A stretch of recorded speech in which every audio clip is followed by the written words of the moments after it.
La tercera sesión, descripción tensa y polifonía, la va a dar maestro Cuauhtémoc Jiménez Moyo.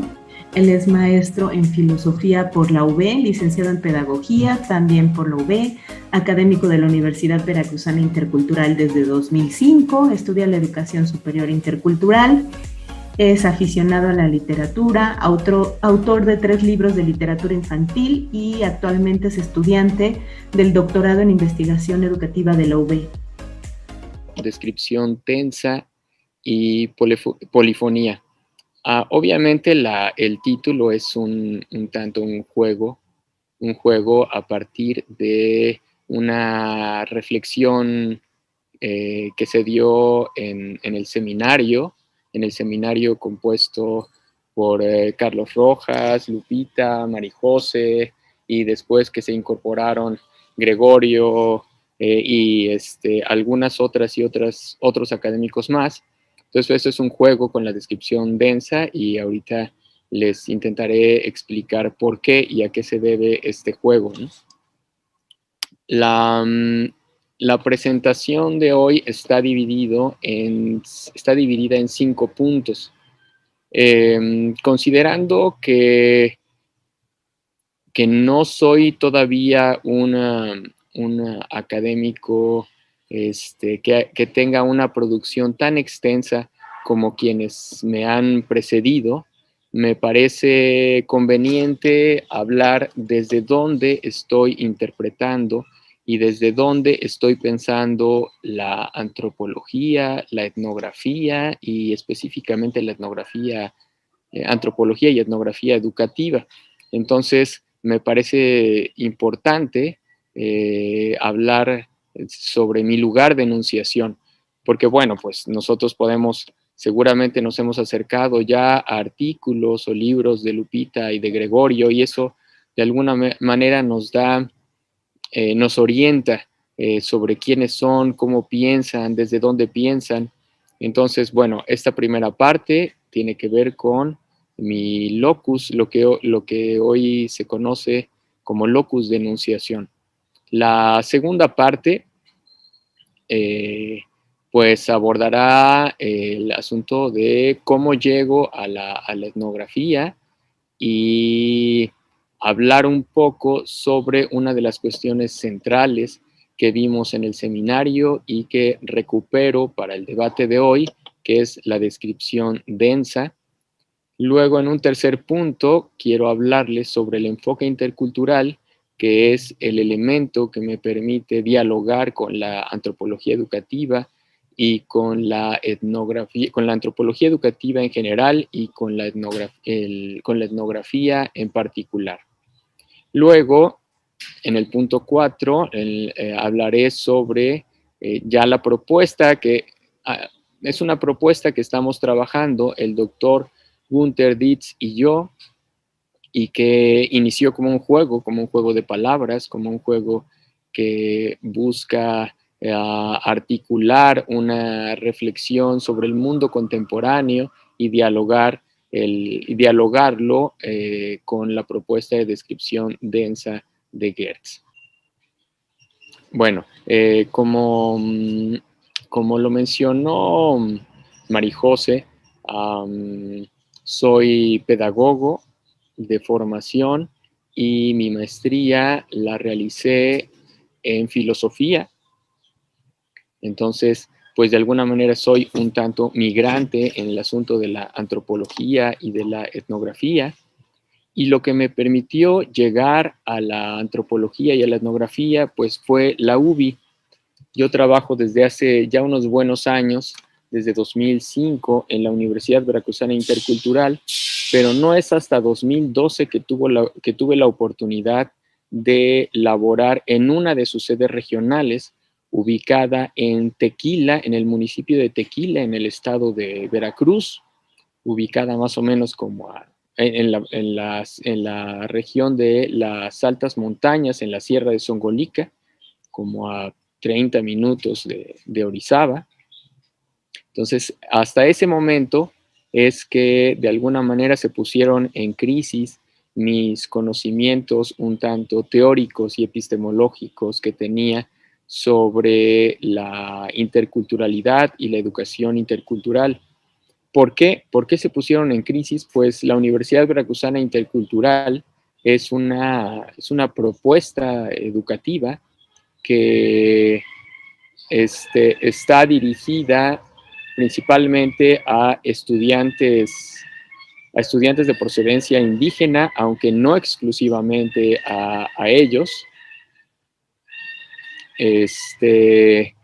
Y esta universidad tiene un modelo educativo que tiene influencia en la propuesta de Paulo Freire, en la propuesta de Fals Borda, que recupera de alguna manera la necesidad de que la educación sea pertinente y tiene un modelo educativo centrado en la vinculación comunitaria. Entonces, las y los estudiantes hacen procesos de investigación desde el primer semestre y van a sus comunidades de origen y pues realizan un trabajo de naturaleza antropológica. Entonces, al dar acompañamiento a estos estudiantes, perdón, es que tenemos un concierto acá afuera y me desconcentra un poco, pero bueno, intentaré seguir el hilo. Entonces, cuando tengo la oportunidad de dar acompañamiento a estos estudiantes, que les comento, hacen un trabajo de naturaleza muy antropológica, es cuando me topo ante la necesidad de repensar lo que yo sabía a partir de desde un ojo antropológico, ¿no? Entonces es que me acerco a mi maestro Gunther Dietz, a Sergio Telles, y posteriormente logro incorporarme al doctorado en investigación educativa de mi universidad, y allí conozco a académicos como Miguel Figueroa, como Irlanda Villegas, como Laura Mateos, y ellos me dan una orientación en este sentido, y es ahí que doy mis primeros pasos en la antropología educativa y a explorar la etnografía. Ya luego, dentro del seminario, tuve la oportunidad y el gusto de conocer a la doctora Guadalupe Huerta, a Lupita, y es que ella nos de alguna manera comanda el viaje por la antropología clásica, por la etnografía clásica, y también nos presenta a autoras y autores contemporáneos. Entonces, desde ahí leo la antropología, desde ahí veo la etnografía, y bueno, ojalá eso nos permita también dialogar desde diferentes puntos de vista. Ok, bueno, aquí tienen a su izquierda un chiste. No sé si lo logran ver. Bueno, sí. A mí me impactó mucho, no el chiste en sí, sino me impactó, ahorita les hablo del chiste, pero cuando estamos leyendo con Lupita a Geertz, pues es inevitable sus reflexiones clásicas estas sobre el guiño, ¿no? Y que si es un tic, que si está coqueteando, que si está de alguna manera ensayando un tipo de comunicación con sus compañeros. Entonces, lo que él nos dice es que el conocimiento profundo del otro, de una cultura, implica el conocimiento de estos significados y simbólicos en un nivel estructural que te permite distinguir un guiño de un tic, ¿no? Y para no poner este ejemplo clásico, quise poner un chiste, porque cuando uno entiende un chiste, entiende a un nivel muy profundo la comunión cultural que existe en una comunidad. Entonces, todas y todos nosotros suponemos que entendemos bien el chiste. O sea, son algunos antropólogos que llegan a hacer trabajo de campo y de alguna manera llamémoslo de manera clásica ahorita para ahorrarnos mayor explicación, digamos, los informantes, guardan todos los elementos contemporáneos, todos los elementos, la televisión y todo, para que, de alguna manera, para que los antropólogos de cabecera, pues, tengan su visión de una cultura prístina, ¿no? Entonces, si entendemos este chiste, es que estamos en una comunión muy profunda y que compartimos muchos elementos culturales que nos permiten entender y comprender este tipo de cosas que parecen simples, pero que en un análisis antropológico simbólico no lo son tanto, ¿no? Luego, cuando dialogamos este texto, también tuvimos la oportunidad de revisar un texto de Honorio Velasco y de Díaz de Rada, y él explica la teoría de Clifford Geertz con estos elementos. Lo que él dice que Geertz lo que realiza es que primero aísla elementos, luego busca explicar las relaciones internas entre los elementos y finalmente caracterizar el sistema de acuerdo al núcleo de símbolos en torno al cual está organizado. Y lo que nos dice es que con la teoría de Clifford Geertz se pone especial atención en el flujo de la acción social y en los acontecimientos. Lo que lo diferencia, por ejemplo, de otro antropólogo que fue tal vez mi primera inmersión seria a la antropología, Tristes Trópicos. Cuando leo Tristes Trópicos, además de deslumbrarme por el pensamiento y la narración de Lévi-Strauss, sí uno se percata, no sé ustedes cómo les fue en su lectura, pero uno se percata que Lévi-Strauss está haciendo un análisis que te permite reflexionar a nivel, ¿cómo se podrá decir?, macroscópico, como de un todo de la naturaleza humana, ¿no? Como buscando comprender un todo de la naturaleza humana, y en cambio lo que vemos en Geertz es un análisis tal vez microscópico, tal vez ir más un poco a lo pequeño. Entonces, sí es esta como vaivén entre lo macro y lo micro, entre el juego de Lévi-Strauss y Clifford Geertz, es que logramos interpretar estas teorías. Bueno, continúo. Luego, algo que me permitió dialogar con las posturas antropológicas fue el enfoque intercultural.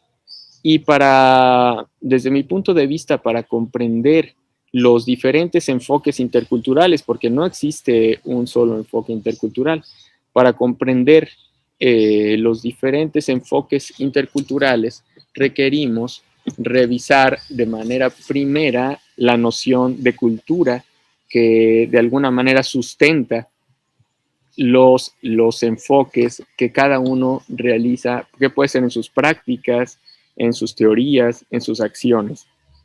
Y aquí vemos este meme que a mí me gusta mucho. A mí me gusta mucho porque sí, a veces me dan ganas de ya no leer y solamente ser feliz. Y entonces aquí ya no quiero saber la definición de cultura, solo quiero ser feliz. Entonces, pues como me identifico con con la vaca. Pues quise ponerlo un poco para provocar nuestra reflexión sobre el asunto de la cultura. Y aquí, por ejemplo, hay muchos enfoques interculturales, o sea, desde nosotros podemos ver desde las políticas oficiales de los estados nacionales, pues son enfoques interculturales un tanto desprovistos de una crítica política estructural profunda. De alguna manera es un enfoque que busca propiciar relaciones equitativas, justas, pero sin cuestionar relaciones inequitativas, relaciones estructurales injustas. Tenemos otros enfoques interculturales, por ejemplo, los decoloniales, por ejemplo, que también estudian la interculturalidad. Pues lo que ellos comentan es que no es posible las relaciones justas y equitativas si no hay digamos, unas condiciones de igualdad estructural, de justicia estructural. Entonces nos movemos entre varias, digamos que en estos dos extremos, la visión de la interculturalidad más funcional hasta una visión de interculturalidad más crítica, transformativa. Y lo que a mí me permitió dialogar y que quisiera compartirles es que es un enfoque intercultural, digamos, más metodológico. No tan funcional ni tan transformativo, sino que tenga como parte sustancial no lo político, sino, digamos, lo comprensivo el asunto de reconocer que el mundo contemporáneo, reconocer que, digamos, la ontología contemporánea no puede ser comprendida desde mi punto de vista sin un análisis intercultural.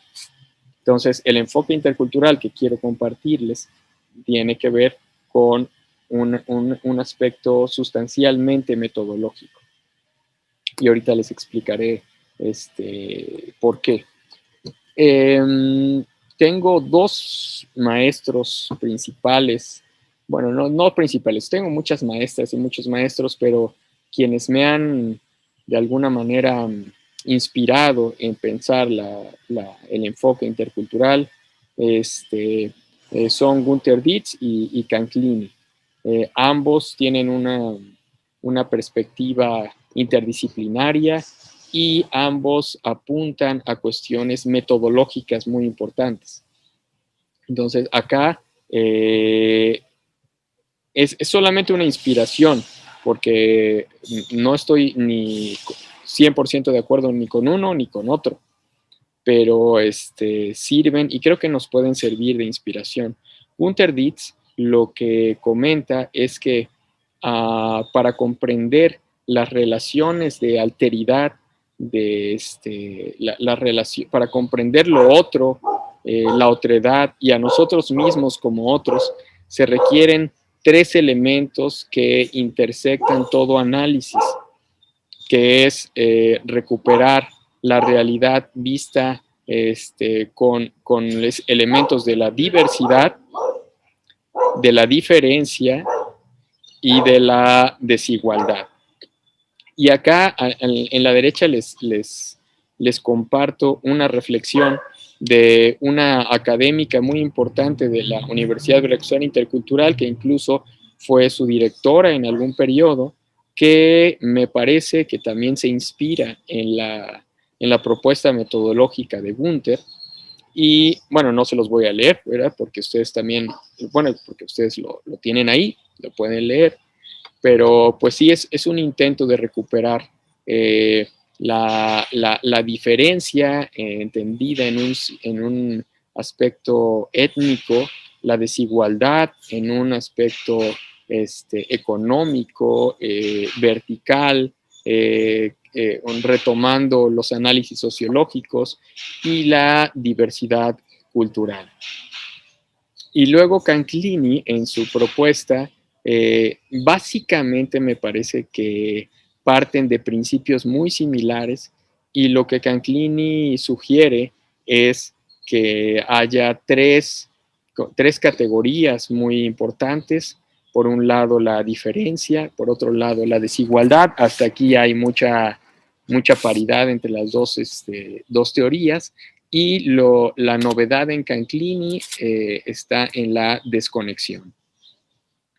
Canclini lo que busca recuperar es la diferencia a partir de los estudios antropológicos, la desigualdad a partir de los análisis sociológicos, y la desconexión a partir de los estudios de las ciencias de la comunicación.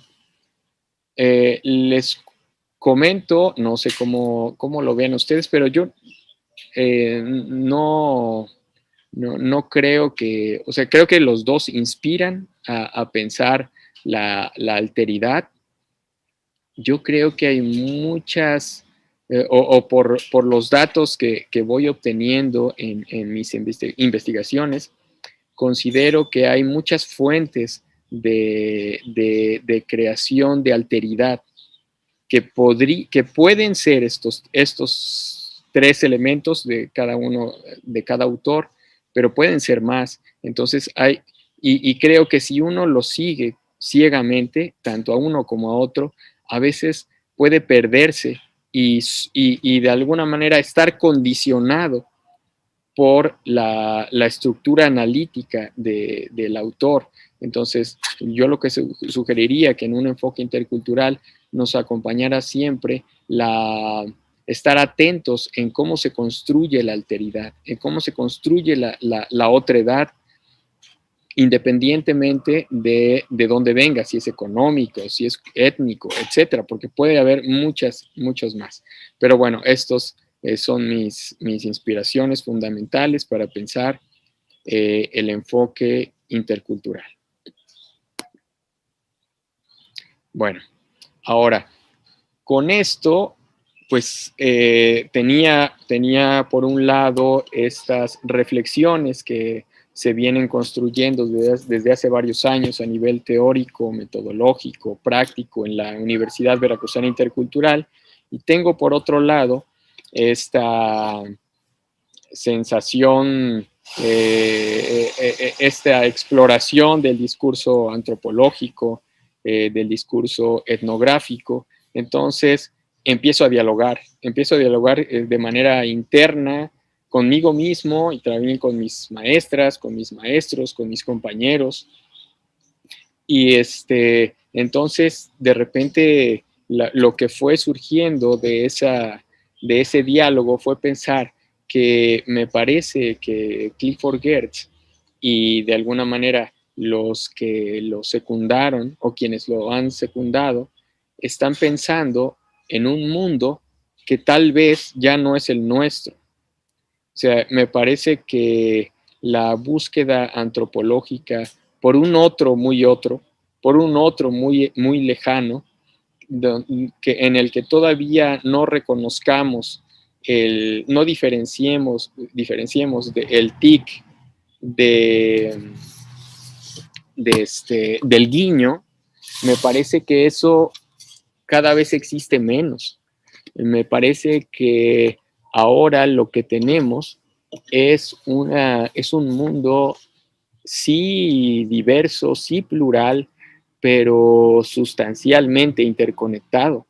Me parece que es muy difícil encontrar hoy día espacios y personas que estén como en una isla, estén aislados de los otros y de las circunstancias externas.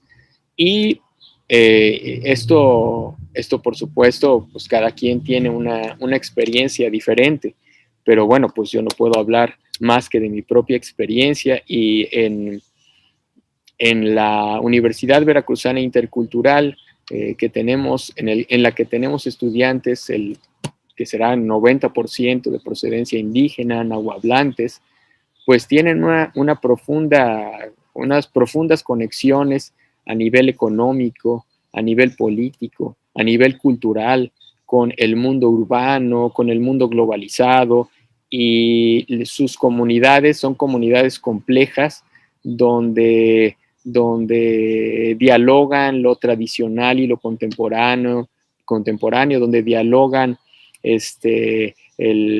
la juventud, la niñez y diferentes formas de ver el mundo, diferentes formas de concebir incluso el tiempo. No es lo mismo cómo conciben el tiempo los viejos en la Sierra de Songolica que como lo conciben nuestros estudiantes o sus sobrinos o sus hijos, ¿no? Entonces, al percatarme de esto, es que vemos la posibilidad de que hoy día nos centremos en las contradicciones, en las conexiones y en las interacciones como fuente de sentido. Es decir, que no vayamos como exploradores, digamos, con este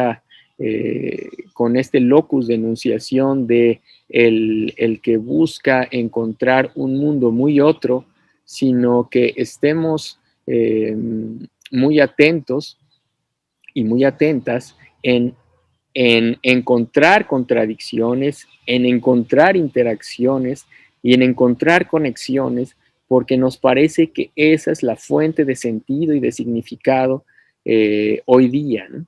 Y acá, por ejemplo, acá hay una cita de Canclini que me parece que muestra fundamentalmente lo que quiero decir. Recrear esta multiplicidad, ofreciendo la plurivocalidad de las manifestaciones encontradas, transcribiendo diálogos o reproduciendo el carácter dialógico de la construcción de interpretaciones. Y más adelante también puse algo que nos puede ayudar, que es este recordatorio que para nuestro mundo contemporáneo requerimos, si buscamos comprender, requerimos como fuente de sentido mirar esto que de alguna manera, como los cruces de esa estructura, intentar analizarla y como si fuera, no sé si recuerdan el cuento de Borges de El Aleph, como si eso nos permitiera ver la totalidad. Un cruce puede llevarnos a otro elemento significativo y ese elemento significativo se cruza con otro elemento significativo y con otro y con otro y con otro. Y si nosotros tenemos un lente que nos ayude a ver eso, que pudiera ser como desigualdad, como diferencia, como diversidad o como otro elemento, me parece que nos puede ayudar mucho en nuestras tareas. Una pregunta de Gregorio, que Ajá. dice: no quiero sacarte de la felicidad de la vaca, pero me gustaría saber cómo definen cultura Günter Dietz y Canclini, porque si se habla de interculturalidad, supongo que es importante definir el concepto de cultura. Sí. Gregorio, ¿te parece si leemos esto? Porque me parece que nos puede ayudar a responder el asunto. Perfecto. Sobre todo si comenzamos a dialogar. Mira, con este ejercicio, les digo que fue inspirado en Gregorio, y intentando hacer una descripción tensa. No sé, la verdad, si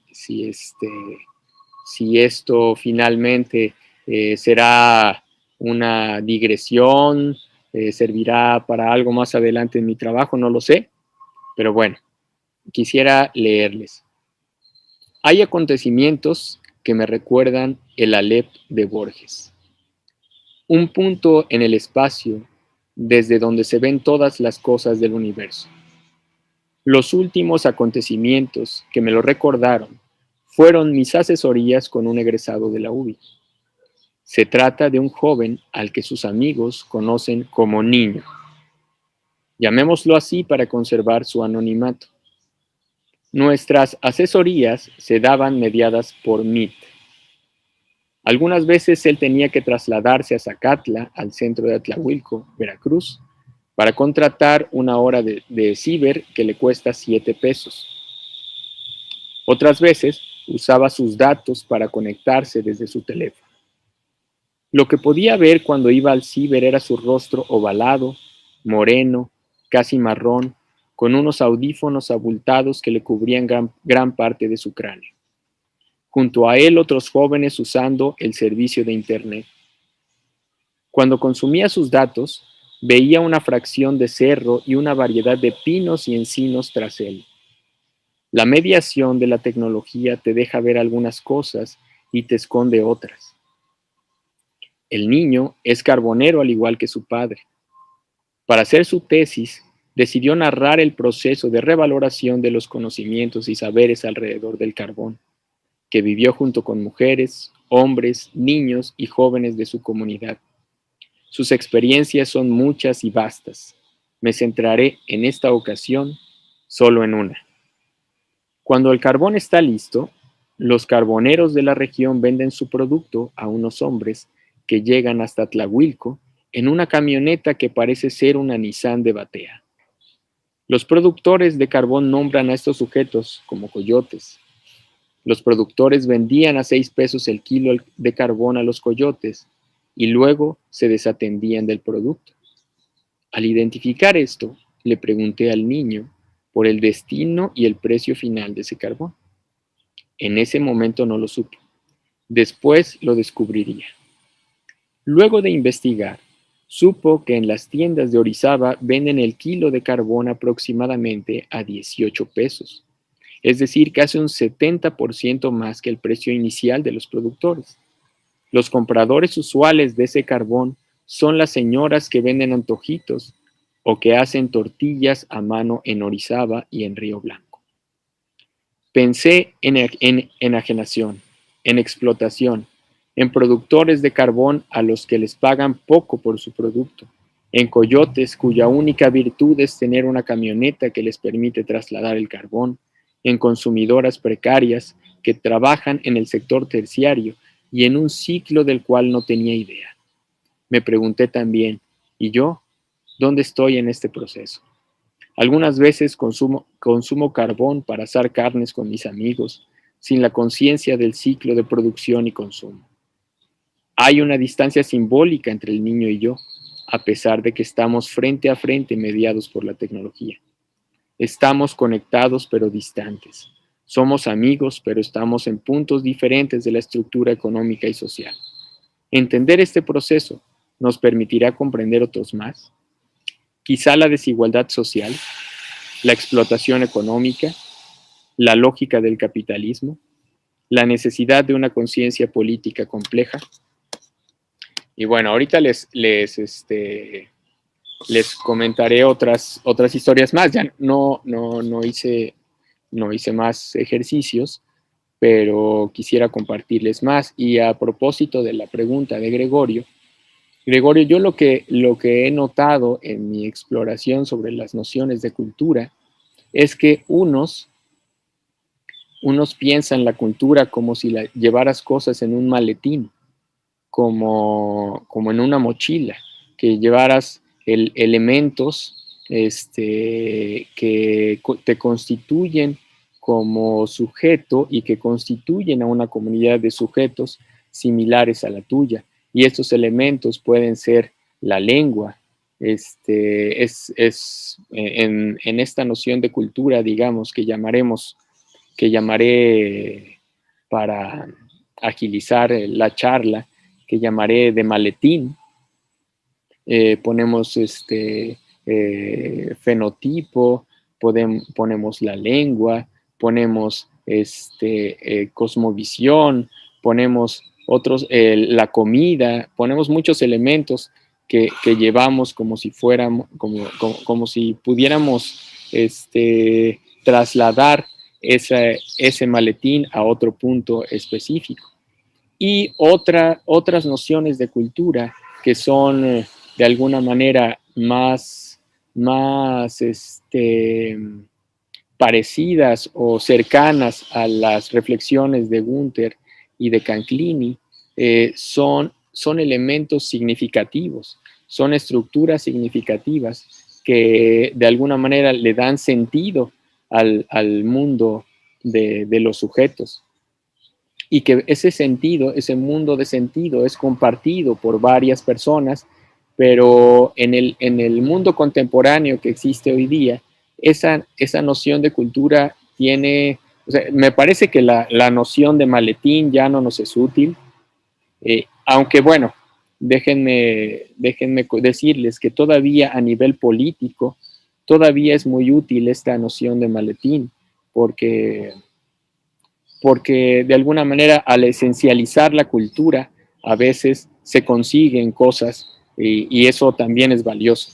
Pero para la investigación antropológica me parece que sería un poco ingenuo seguir utilizando esa noción de cultura y necesitamos una definición de cultura mucho más procesual, mucho más que admita conexiones, que admita crisis, que admita crisis de identidad, que admita diferentes posiciones del sujeto en una misma sociedad, en un mismo mundo de sentido. Entonces, me parece que tanto Canclini como Gunther se acercan, aunque no son, obviamente no son iguales, pero sí se acercan un tanto. Me parece que la reflexión de Gunther es esencialmente antropológica. Y me parece que Canclini es interdisciplinario. Entonces, ahí tal vez Canclini ha explorado más en otras formas incluso de narrar lo que observa. Recuerdo uno de sus últimos trabajos, que en realidad es una novela y que hablan sobre este mundo contemporáneo, sobre estas conexiones de un mismo mundo de sentido.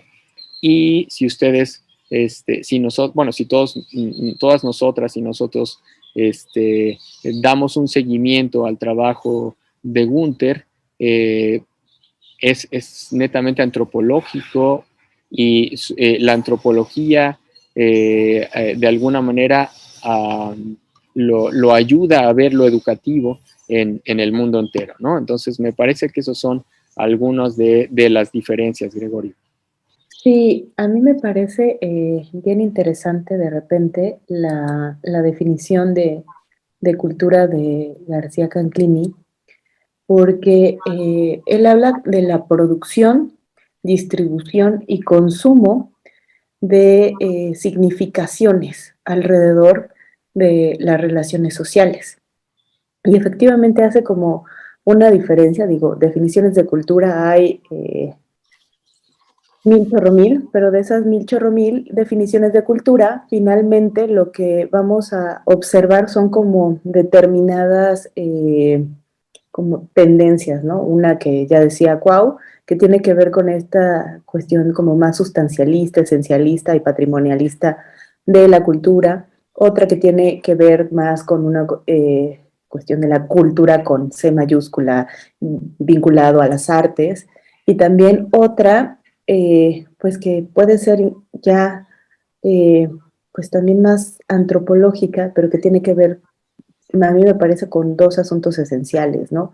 Uno, las relaciones sociales y otro, las significaciones dadas alrededor de esas relaciones sociales. Y me parece que es justamente ahí en donde nosotros podemos ver de qué manera este asunto de la interculturalidad, pues por supuesto está atravesando por el rollo de la cultura, pero también va a atravesar por las cuestiones de la identidad o de las identidades sociales, porque finalmente cuando estamos hablando de una interculturalidad, nuestras adscripciones, nuestros, digamos, sentidos de pertenencia cultural, pues se van moviendo a partir de las propias relaciones, conforme vamos interactuando. ¿Y por qué? Pues porque producimos, distribuimos y consumimos distintos significados. Y ahí es donde me parece que tiene toda esta cuestión interesante, la noción de interculturalidad, y que ahora, para retomarlo con la escritura en general y luego irlo aterrizando con la escritura etnográfica, la escritura finalmente pues te lleva a ver otra cultura, ¿no? Incluso lo que hemos reflexionado en sesiones pasadas, que tenemos algunos de nosotros provenimos de culturas altamente orales, pero luego nos transitamos hacia culturas escritas. Y luego eso pues nos hace llevarnos a algo, y algo que alguna vez estaba escuchando justo de ti, Gregorio, que decías, bueno, es que finalmente esta escritura, la escritura de las universidades, lo que hace es que tú vayas adquiriendo también una identidad profesional. Entonces, yo voy a escribir, en el caso de la escritura etnográfica, para convertirme en antropóloga, ¿no? Entonces, tengo que practicar, y específicamente un tipo de escritura que conlleva todo un proceso, ¿no?, de investigación y todo un proceso formativo, pues para eso, practicar, hacer y ser antropóloga, ¿no? Entonces ahí va este juego de identidades. Eso no me quita que haga otro tipo de lecturas, no sé, cuando mi hijo era más pequeño y le leía, o cuando le leía a mi mamá, no sé, si todavía fuera católica, si leyera la Biblia, cosas así, ¿no? Pero ahí es donde en esas escrituras pues entramos en juego también con distintas identidades, incluso entramos en juego con distintas identidades cuando leemos cosas que no necesariamente son tan culturalmente cercanas a nosotros, y que pues también terminan transformándonos y volviéndose en algún momento como pues parte de ese bagaje cultural, y a veces acercándonos mucho más a otros temas, ¿no? Sí, ahorita de lo último que dice Lupita, me recordó precisamente un artículo que escribí en una revista de la Ibero que se llama DIDAC, sobre capital cultural y aprendizaje en la universidad, y donde lo que yo decía ahí es que la relación educativa entre docentes y estudiantes en las universidades es en sí una relación intercultural, y a mi juicio es una relación que puede ser mucho más distante culturalmente que, por ejemplo, entre grupos indígenas y grupos no indígenas, ¿no? Porque los sentidos, los significados, los referentes simbólicos, ideológicos, conceptuales entre estudiantes y profesores, pues a veces son muy distintos, además de otros aspectos, como por ejemplo que la mayoría de estudiantes sí son católicos creyentes, y no sé si la mayoría, pero tal vez sí, de profesores no son ya creyentes, ¿no? Y así, en otros aspectos, como en las ideologías políticas, en los gustos de música o de lo que sea. Y del ejemplo que pusiste, Cuauhtémoc, bueno, a mí me parece muy interesante, me gustó mucho, obviamente.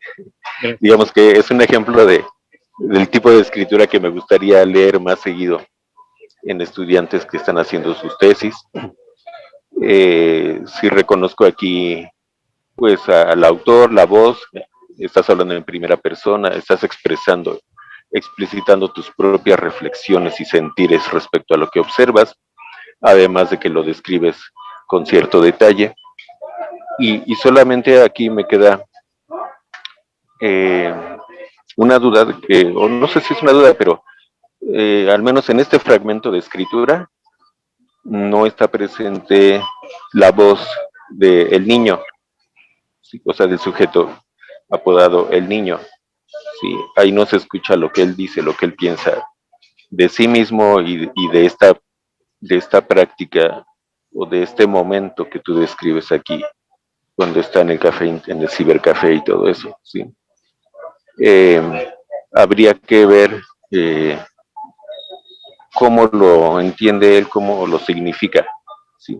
Pero yo aquí encuentro que precisamente es otra diferencia cultural entre académicos y los estudiantes, que posiblemente si tú le preguntaras, o si le preguntaras en entrevista, o si le pidieras que te lo escribiera, tal vez su descripción sería mucho más limitada y escueta, aunque estuviera hablando de sí mismo, no lo sé, pero bueno, se da el caso, ¿no?, de que la gente no es muy explícita, muy expresiva con frecuencia.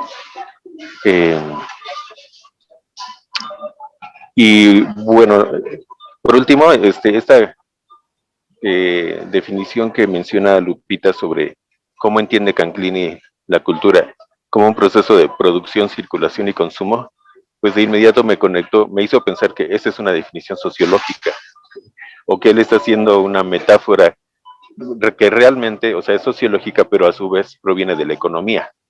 En realidad ahí la metáfora es económica.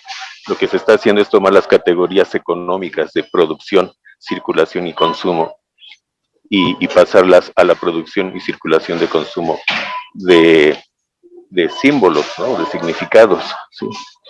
Que es una definición también que se ha usado mucho en estudios de la comunicación. Entonces, me sigue quedando la duda, ¿cuál es la metáfora predominante en el campo más, por decirlo así, más puro de la antropología? ¿Sí? Bueno, eso sería todo. Gracias.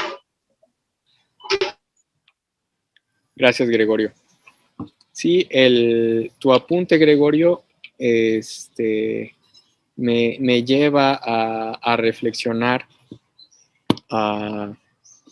precisamente sobre uno de estos guías teóricos que de alguna manera sugiere que no solamente, obviamente, no únicamente tengas tu voz como autor, sino también la voz, ya no, en realidad acá ya poco nombramos como informantes, y de hecho ya la relación que existe entre los participantes de la investigación ya no trasciende un poco esto de investigador e informante. Entonces, en este caso, en la investigación que dio pie para esta reflexión, estoy haciendo entrevistas a los estudiantes, a los padres de familia, a los integrantes de los grupos de vinculación, que así se llaman. Un grupo de vinculación básicamente es un conjunto de personas que pueden variar en edad, en género, en preferencia sexual, pero que de alguna manera trabaja con el estudiante, ¿no? El estudiante trabaja con ellos, y no es que las y los estudiantes lleguen con una agenda y la impongan, sino que van construyendo, digamos, las necesidades y las problemáticas con las cuestiones sentidas de la gente, ¿no? Entonces, en esta investigación busca recuperar las voces de todos estos elementos, digamos, para asegurar digamos, lo que podría entenderse como polifonía. Y otra cosa que sugiere Günter Dietz y también Laura Mateos es que en la reflexión se haga un análisis también estructural, y me parece que este análisis estructural, pues al menos como yo lo he interpretado y realizado, es un diálogo con la sociología, porque tienes, en este caso, me fui y leí a Bourdieu, a Sarabí, autores, Kusikanki, autores que hablan, autores y autoras que hablan de estos procesos estructurales que condicionan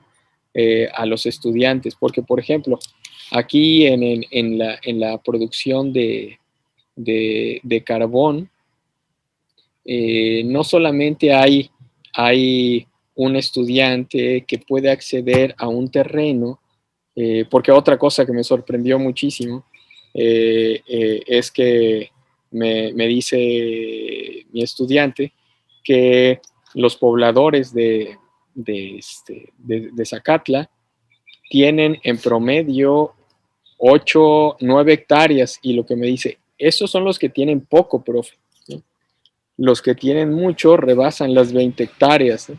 Y aquí digamos, a 30 minutos, en Orizaba, Córdoba, Río Blanco, para tener una hectárea es muy, muy difícil, ¿no? De hecho, ya ni siquiera hay. Pero bueno, lo que te venden como un terreno de 7 por 14 rebasan los 500,000 pesos, ¿no? Entonces, hay una diferencia importante. Pero sí, bueno, esto fue un ejercicio, pero sí lo que apuntas es muy cierto. Sí falta la voz del niño, falta la voz de sus padres, falta la voz del grupo de vinculación y falta el análisis estructural. Pero si nos damos cuenta, la misma, el mismo proceso te va llevando, y que eso es lo que buscaría que la descripción tensa ayudara, que al poner el foco en los cruces, en los intercambios, en las conexiones, eso sea el pretexto para buscar sentidos y para comprender procesos significativos, ¿no? Veo otra mano levantada, no sé si es la única, del doctor Ernesto. Sí, gracias. De nada. Nada más para comentar dos cositas y contribuir de alguna manera a lo que se está debatiendo, que me parece pues, bastante importante. Creo que independientemente de todas las definiciones de cultura que conocemos, que son muy amplias, muy diversas, creo que hay un elemento común en todas ellas, que es el aspecto normativo precisamente de la cultura. Esa distinción antropológica que preguntaba Gregorio, me parece que está ahí, ¿no? Está ahí, es decir, en un funeral, pues hay reglas, cómo se debe de llevar un funeral. En una fiesta patronal, pues hay normas, hay reglas, hay una serie de ritos que hay que llevar a cabo para que se lleve y que se desarrolle como se debe de desarrollar, ¿no? Pues la fiesta patronal. Y así, en todos los aspectos que conocemos de la vida social, hay precisamente una estructura, ¿no? Y aquí quiero retomar a Pierre Bourdieu, es muy sociológico, una estructura estructurante estructurada. Creo que eso es precisamente lo que define, me parece, a la cultura, es decir, esa estructura es normativa,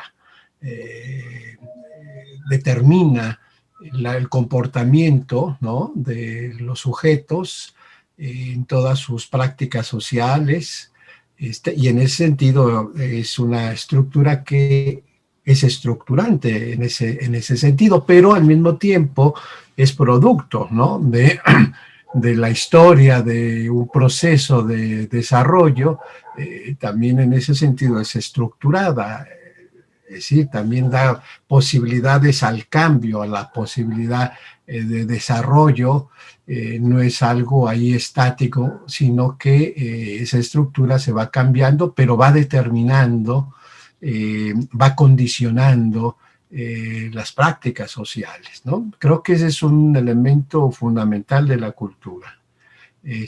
Aparte de los contenidos, de los significados, efectivamente, ¿no? Es decir, un funeral que hay unas reglas para llevarlo a cabo, pues también tiene un contenido significativo, pero no se puede separar ese contenido con significados con el aspecto normativo, me parece, ¿no?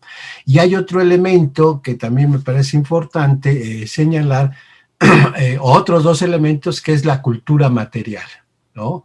Es decir, esa estructura conlleva también una cultura material, hay una materialidad asociada necesariamente a todas las prácticas sociales, ¿sí? A todos estos sentidos o significados, se soporta también a partir de un sistema de objetos, de una materialidad, de una cultura material, ¿no? Entonces ahí me parece que la característica de la cultura es precisamente esa materialidad, esa normatividad y esa significación, lo que hace distinguir precisamente como lo antropológico en esa definición de cultura, ¿no? Y de ahí, pues o a partir de ahí vienen muchas definiciones, ¿no?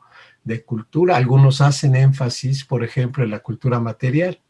La antropología estadounidense, pues, subraya la materialidad, la cultura material, la cultura simbólica, la antropología simbólica, pues hace énfasis en el proceso significativo, etcétera, ¿no? Entonces, creo que estos aspectos son los elementos centrales desde mi punto de vista, de una definición antropológica de cultura, ¿no? Que pues es al mismo tiempo muy sociológica, si se dan cuenta, ¿no? Muy al abordio, digamos, ¿no? Y con respecto al texto que leímos, que expusiste, efectivamente hay elementos bastante interesantes, pero desde mi punto de vista, yo creo que lo fundamental del texto etnográfico es mirar la relación social o las relaciones sociales, ¿no? Creo que la etnografía es eso, es esclarecer, tú decías, ¿no, Cuauhtémoc? La estructura de la relación social, ¿no? Por supuesto, todo este complejo sígnico o significativo va asociado a la estructura, pero me parece que en este ejemplo que pones, yo leí una relación económica. Fundamentalmente leí una relación económica donde el texto o la etnografía debería de dar cuenta, ¿no? O de desentrañar, digamos, esa estructura económica, esa relación económica, asociado de otros elementos, efectivamente, incluso la participación del etnógrafo en esa relación con ese sujeto económico, porque el niño habría que pensarlo como un sujeto económico, como parte de una relación económica y todo lo que implica la producción del carbón, de su familia, etcétera, y cómo en otro ámbito de la relación económica pues, se enfrenta al cacique o al acaparador y al mercado, etcétera, pero a partir de la experiencia del niño. A partir de esta experiencia en la escuela y este diálogo que estableces, es una entrada, es un indicio para penetrar en una relación económica pues desigual, capitalista, como uno la quiera caracterizar, pero me parece que debería de conducir, ¿no? la descripción densa a esclarecer esa relación económica. Y el pretexto, se podría decir, es el niño, es su ida al cibercafé, pero es como pretexto, ¿no? Para penetrar, es como una entrada, es como un indicio, ¿no? Como decía Sherlock Holmes, ¿verdad? Hay que buscar los indicios que te conduzcan a quién es el autor del crimen, digamos, ¿no? Entonces, este cibercafé, esa descripción que haces es un indicio, es una entrada, pero para penetrar precisamente en la relación económica, ¿no? Es central, que me parece que sería el objetivo en este caso, de la descripción densa, ¿no? Entonces, pero ahí están los elementos. Me parece que ahí están los elementos en esa nota etnográfica, se podría decir, y donde es cuestión, me parece, de cómo pensamos, todo lo guía cómo pensamos que es la etnografía, hacia dónde se dirige la etnografía, porque ahí están los elementos, nuestras notas de campo, ahí están, pero pues tienen que hacer estructura, tienen que hacer sistema, debe de haber un eje, y me parece que el eje es la relación social que queremos desentrañar, ¿no? Deletrear, podríamos decir. Gracias. Muchas gracias, maestro. Estoy completamente de acuerdo con usted y le agradezco las observaciones. Y quizá voy a dar un ejemplo de que solamente un elemento de lo que tengo dudas, solamente de un elemento que usted mencionó, fue cuando dijo que esas normas, digamos, determinan digamos, la acción social. Y además de el niño, trabajo con algunos otros y otras estudiantes. Una de las estudiantes trabaja analizando digamos, una tradición que se llama el mandón. No es un mayordomo, tampoco es un presidente municipal, pero es una figura que solamente está en ese municipio y que de alguna manera organiza o ayuda, auxilia a organizar los procesos, digamos, sociales, culturales, incluso hasta económicos. Y pues hay mucha vinculación con las autoridades formales. De hecho, lo que investiga la estudiante es que algunos intentan cooptar la figura del mandón, que hasta en este momento nunca ha habido mandona, ¿no? Intentan cooptar esta figura. Entonces, bueno, básicamente así empieza esta historia y digamos, hay como ciertas reglas o normas de cómo se lleva a cabo, ¿no? No puede ser mandón una mujer. Por ejemplo, los mandones suelen ser, después de ser patronos. Hay procesos que como que se hacen con antelación. Y después de que esta estudiante trabajó con el grupo de personas que y acompañaba al mandón, que hacían las mayordomías, se fue incorporando paulatinamente al trabajo y le permitieron ser mayordoma a pesar de que no estaba casada. O sea, porque ahí hay como una cierta regla de que tiene que estar casada, tiene que ser católica, etcétera. Entonces, pues esta chava no está casada y le permitieron ser mayordoma. Y ahorita, por lo que me comenta, es que la están invitando para ser mandona. Nunca en Jalapilla, que así se llama el municipio, nunca ha habido una mandona. Entonces, creo que la palabra tal vez más justa no es determina, sino condiciona, precisamente porque los procesos sociales, si pensamos la cultura como procesos tal vez acuosos, ¿no? Que sí, obviamente sí fijan, obviamente sí condicionan, sí impulsan en la práctica social, pero también son suficientemente dúctiles, ¿no? Que hacen que el cambio sea posible, ¿no? Entonces, tal vez ese es el único elemento que tendría yo dudas, ¿no? De que tal vez no es que determine, sino que tal vez condiciona. O sea, tienes razón. A lo mejor lo presenté muy deterministamente, ¿no? Pero efectivamente condiciona, configura. Lo que pasa es que también hay estructuras que casi no permiten esa configuración, ese cambio, son muy duras. Hay otras muy flexibles. El arte, por ejemplo, es muy flexible. Hasta poner una corcholata ahí en una galería ya es arte. O sea, ahí la normatividad, digamos, es muy amplia, es muy flexible, ¿no? Que permite hacer de todo, digamos. Pero hay otras dimensiones, como la religiosa, que es más dura en su estructura, no permite grandes cambios o condicionantes o estas modificaciones, por ejemplo, ¿no? Entonces, efectivamente, tiene razón, hay que pensar en esa normatividad muy flexible y que se va adecuando, pues incluso cotidianamente, de generación en generación. Uno cuando observa una familia de estas con las que tú trabajas, campesinas, indígenas, pues uno ve a los abuelitos, ¿no? Y a los ahora nietos, pues ahí hay un conflicto, hay una tensión en torno a una serie de prácticas, por ejemplo, ¿no?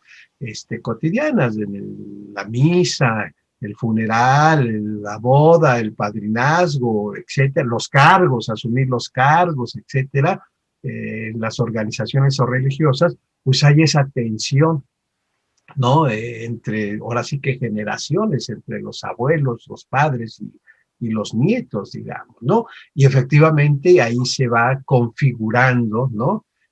Digamos, estos elementos de la cultura y se va evolucionando, ¿no? Va dinamizándose efectivamente la cultura, los elementos de la cultura, ¿no? Y sí, estas normas pues se van actualizando efectivamente. Tienes toda la razón, estoy de acuerdo contigo, Cuauhtémoc. Muchas gracias, doctor Ernesto. Me parece que hay, no sé si hay una más. Aquí está Eleazar. Sí, hola, buenas tardes a todos. Hola, Sí. Eleazar. Bueno, más bien mi pregunta era como dirigida hacia el texto y un poco también tratando de recuperar lo que faltó en la sesión anterior que decía el doctor Gregorio, como cómo sacar, cómo extraer de estas viñetas etnográficas el contenido, ¿no? Digamos, teórico o antropológico, ¿no? Y lo pienso quizá a tu descripción esta que nos compartes directamente, como que yo tenía una duda, ¿en dónde colocas esa descripción, no? Aparte, después de ahí, ¿qué hilas? O esa sería como la pregunta, ¿no? O sea, ¿qué tratas de explicar con eso? Y la otra sería, ¿y qué tanto para todos, y para mí, para todos los que estamos acá, al ser un ejercicio, un taller, un seminario de escritura etnográfica, qué tanto se vale utilizar como ciertos prejuicios personales, ¿no? Porque tú mencionas como enajenación, creo que es enajenación, como este tipo de estructuras, digamos, autorreflexivas que tienden hacia una poética del propio autor, qué tanto es válido para tratar de entender al otro, ¿no? O qué tanto nos sirve, ¿no? Para poder explicar al otro. Y bueno, ya como una recomendación, digamos, personal, al estar también en un taller de escritura etnográfica, creo que sería bueno ir revisando autores que escriben de esta manera, ¿no? En lo personal me gusta mucho el trabajo de María Luis Prat, que escribe de una manera muy personal y que a partir de lo que narra en experiencias que ella vive, trata de hilar algunos puntos de discusión. El trabajo de Prat en lo personal me gusta mucho, y el trabajo también de Rihan Ye, que está de Rihan Ye, que es igual una antropóloga norteamericana, que también trabaja desde su experiencia, incluso utiliza algunas canciones, ¿no? Del regional norteño, ¿no? Para explicar algunas situaciones sobre el nacionalismo. Tiene un texto alrededor de eso. Entonces, sí, bueno, ese es como mi comentario. Muchas gracias. A tus preguntas específicas, me parece que tanto Lupita como me parece también que el doctor Ernesto Licona han mencionado a Conan Doyle como un autor que les inspira, ¿no? a reflexionar y a escribir. Me parece también que Gregorio lo mencionó. Y en mi caso, hay un texto que me inspiró mucho y voy hacia tu pregunta, que es Ítalo Calvino. Ítalo Calvino tiene un texto que se llama Palomar. No sé si alguien lo conozca, pero es un libro buenísimo. Es bellísimo el texto, porque es un cuate que de repente ve una tortuga y va caminando tortuga y termina analizando los secretos del universo, ¿no? O ve una ola y reflexiona sobre muchísimas cosas, ¿no? Entonces, lo que yo buscaría con este texto es que fuera un indicio, ¿no? y llevarme a otra cosa. O sea, que la descripción que estamos nombrando como descripción tensa te lleve a otro elemento significativo que puedas comprender. Ahí buscar otra tensión, porque las hay, no sé, al menos no sé en su experiencia, pero en mi experiencia he encontrado muchas tensiones, ¿no?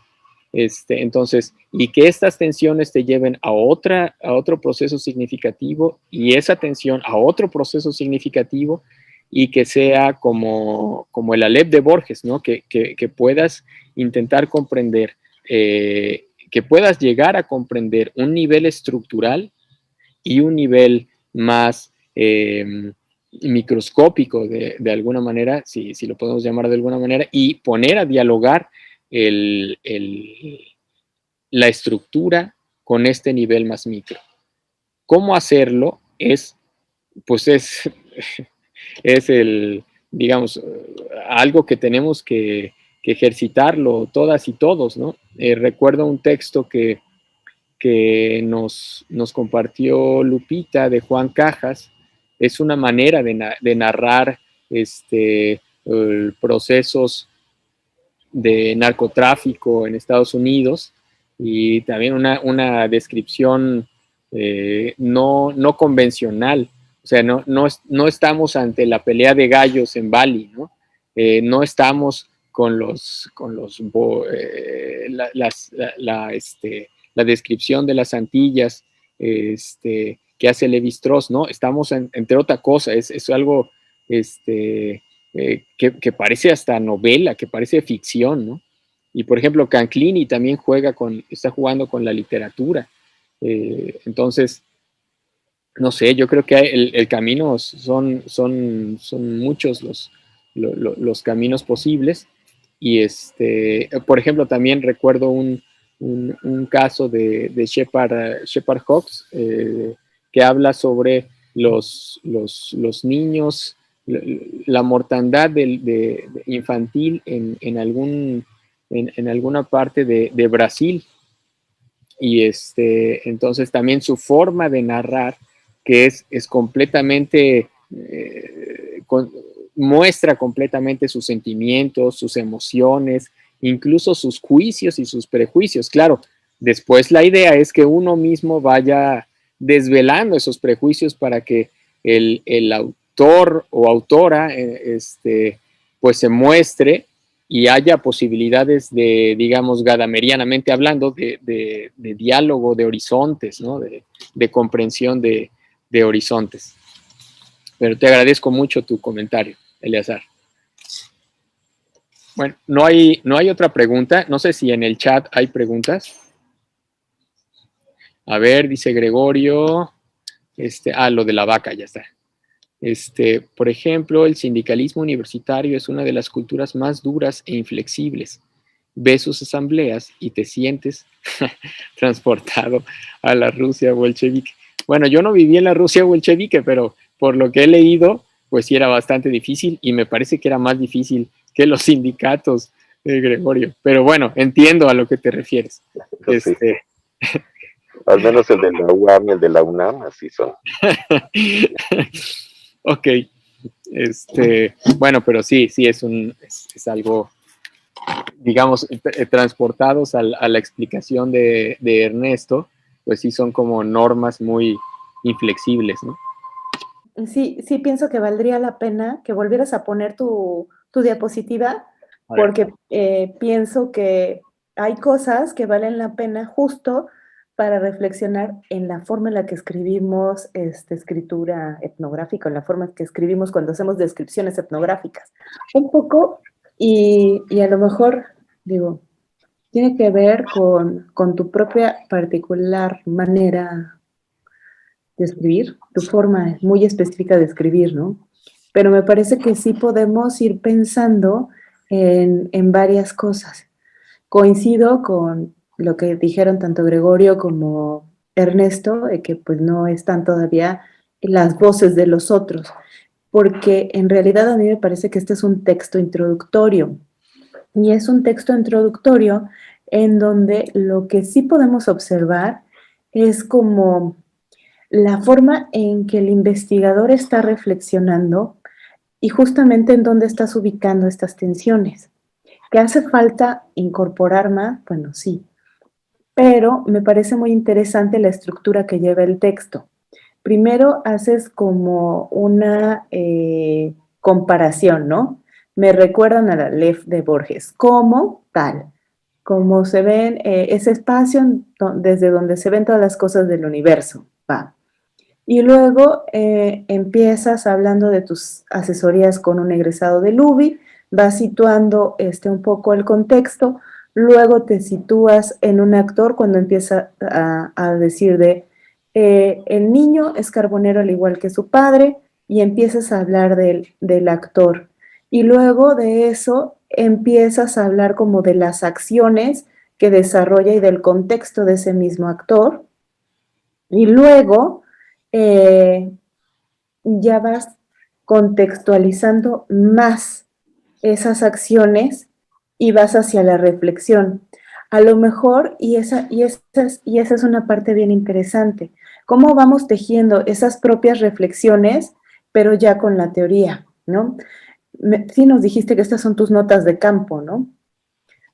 A mí me parece que sí es como un ejercicio bien interesante de repente volvernos a leer, porque, digo, no es algo que nos haya dicho. Todos estamos implicados y tenemos nuestros prejuicios cuando estamos en trabajo de campo y cuando escribimos, pero cuando nos releemos, efectivamente, podemos ir observando dónde están esos juicios de valor.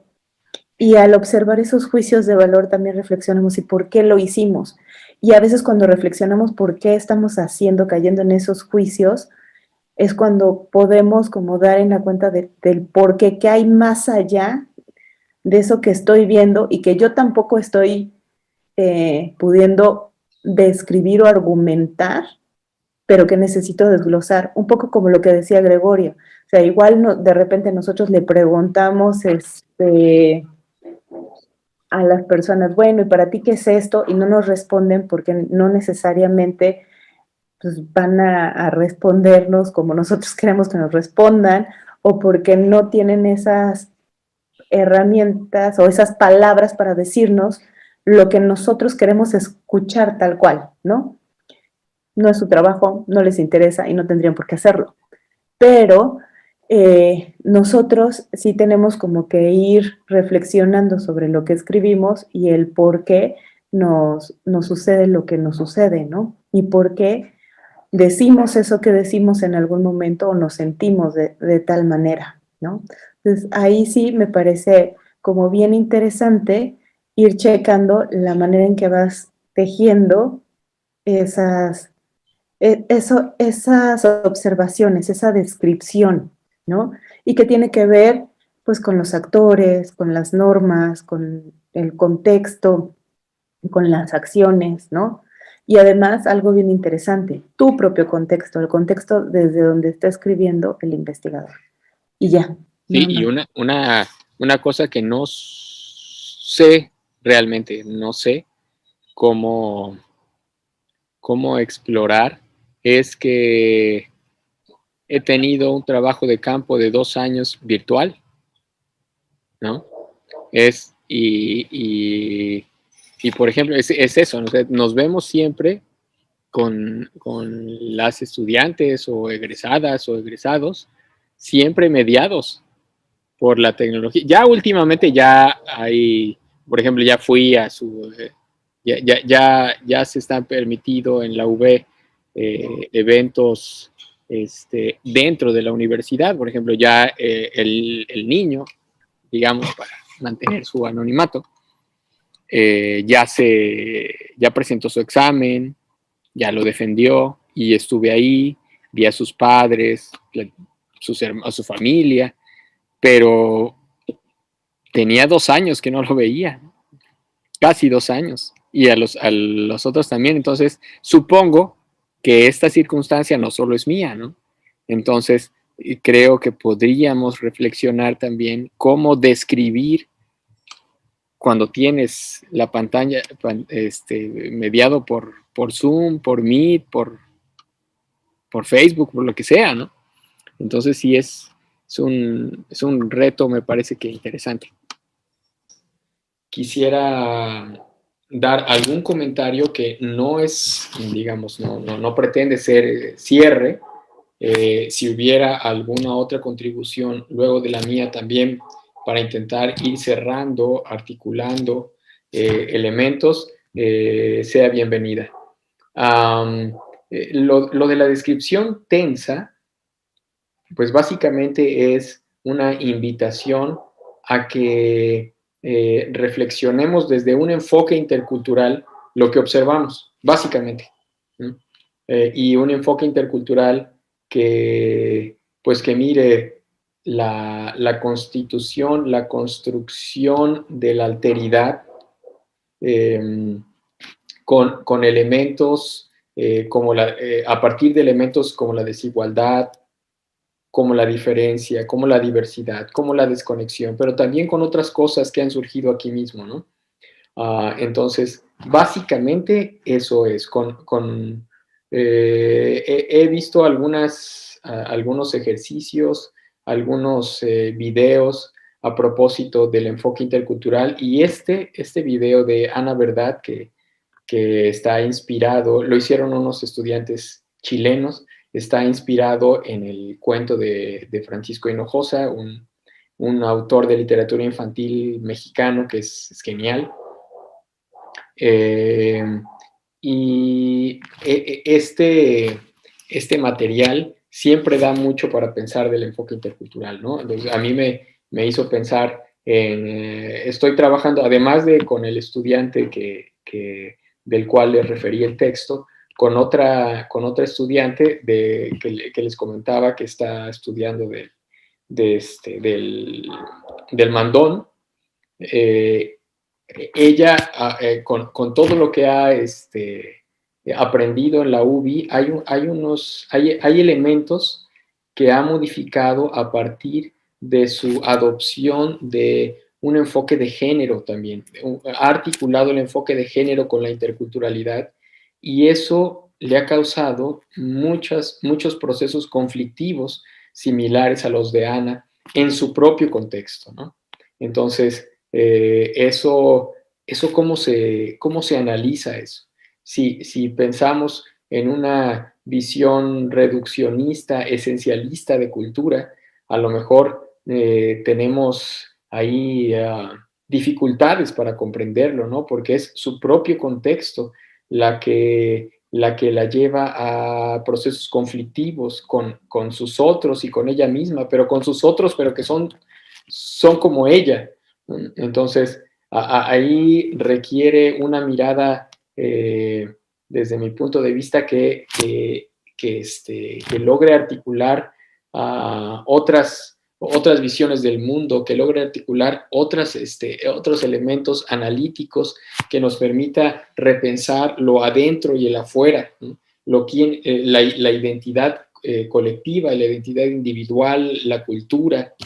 Y bueno, ojalá nos sirva este asunto de la descripción tensa, que es básicamente un pretexto para que ejercitemos nuestra mirada, para que complejicemos nuestra mirada de ver las cosas.